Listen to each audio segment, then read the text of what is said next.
We have a few questions regarding the physical Mother Congress. A student from Israel is asking if we have to make a physical action eventually. I've studied the most important thing is the light. So why it turns out that we have to make a physical? Well, what are you calling that? As if he's disregarding. You said that he's disregarding. It's a nice question. No, because the question is as following. If, whether by making actions in hands and legs and preparing the Congress and participating in the Congress, and whether by doing so I can influence my spiritual discernments, my soul. What's the connection, seemingly, between the legs jumping, mouth singing, and me eating with everyone? And let's say listening some words, not I study Kabbalah not through a small group but through the internet, rather from thousands of people. What is the difference?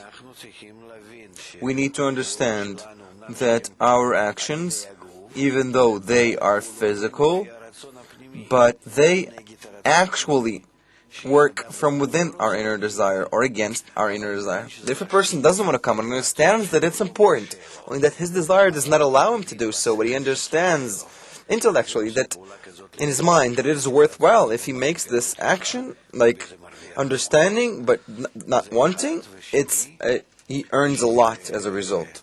It's a very nice action. And the second thing is that external actions influence our inner state, because we are people who sense. Now a person wants to sleep. Take someone from here who's falling asleep. People are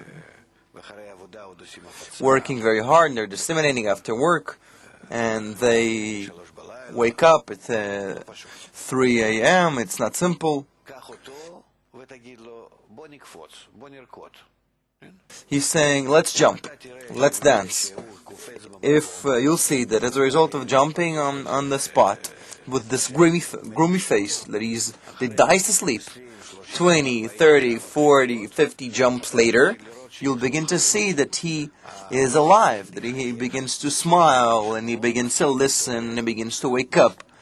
And you tell him to sing, and he'll begin singing, or tell him that you should listen to a music or something. You'll see how a person becomes happy instead of sad, and directed towards the purpose of creation instead of being directed towards bed, and instead of falling into the bed, and so on.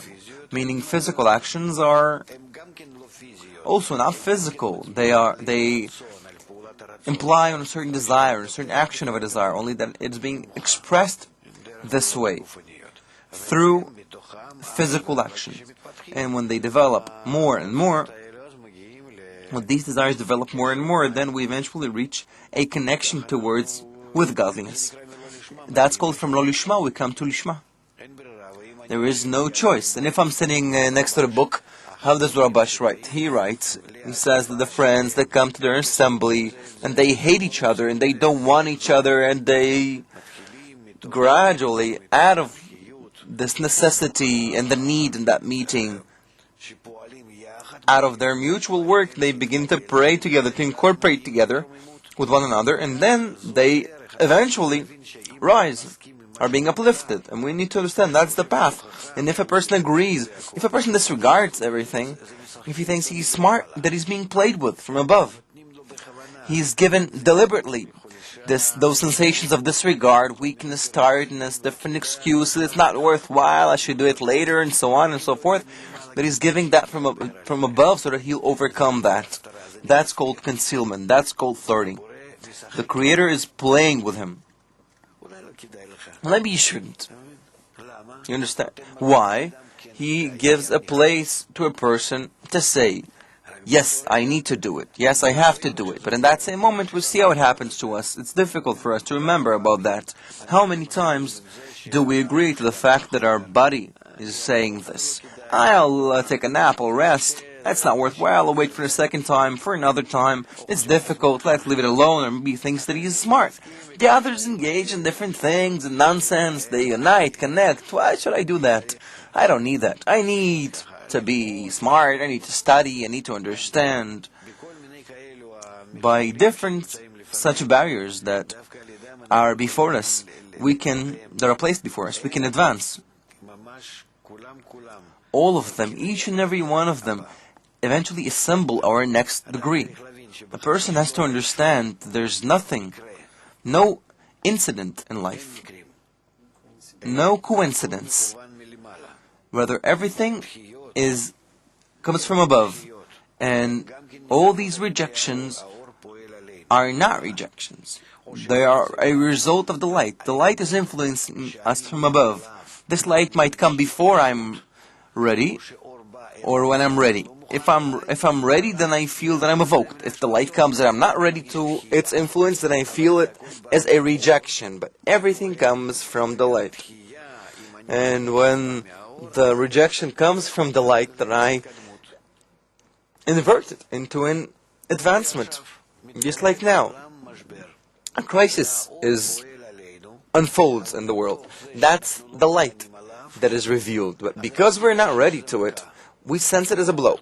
But if we would have been able to prepare ourselves to it, if we will prepare ourselves to it, we'll feel that this crisis is pulling us forward. It's like a child that is brought something to advance in the study. Doesn't want to advance, doesn't want to study. So he's being a bit bitten, he's being smacked. So he has to do it. If he understands that it's good and it's worthwhile, then all of these obstacles, as if those exercises are perceived by him as a means to advance. How can it advance otherwise? So the whole of humanity is like one big kindergarten of bad children. That's how it is. That's the picture. That's how we are with respect to spirituality. So the ones who are being rejected and receive different excuses and don't want to come to the Congress, don't want to come to this thing that really can serve as the springboard, is something so important that can advance him forward. And if he receives such thoughts, he thinks that he's so smart, then he's missing an opportunity. And it's a shame. It's truly a shame. Because that's the only reason for which we're doing this. And you should take the original text written by Kabbalists, not by me, by all those great Kabbalists. Really the light of the nation, and read whatever they're saying about it.